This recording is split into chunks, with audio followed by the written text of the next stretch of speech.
The new 10th episode of the Skibidi Toilet Multiverse is out. It's not just the longest episode, but the coolest we've ever seen. Today we talk about why the drill men are the most useless race of the Alliance. Is Titan Clockman alive? And can the agents repair him? And how can they cure an infected Titan cameraman? As you remember, the parasite is deep inside him and strongly connected to his head. I will show you all the secrets and Easter eggs of this episode. Get your tea and snacks ready. Watch the video to the end. You're absolutely gonna enjoy it. Let's go. At the very beginning, the POV cameraman has some sort of clock grenade in his hands. I immediately decided to compare the time on this clock to the big clockman's clock, and it matches. One of the drill man sits next to us and looks around.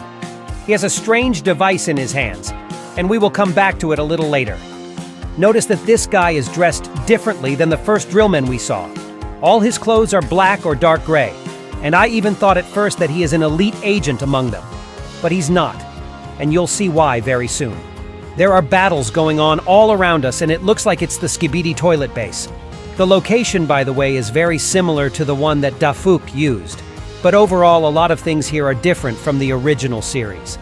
Cameraman takes a bat in his hands and wants to practice baseball, but apparently this Skibidi prefers rugby. And why doesn't this toilet just eat him or pour acid from the barrels? He just starts headbutting the agent? What the heck? Notice also the Skibidi toilet in the back. I don't even understand what those things instead of machine guns are. Bro looks like a cheap copy of the Skibidi machine gunner from Walmart. But what about the POV cameraman? He decides to save his buddy and throws a time bomb right at Skibidi.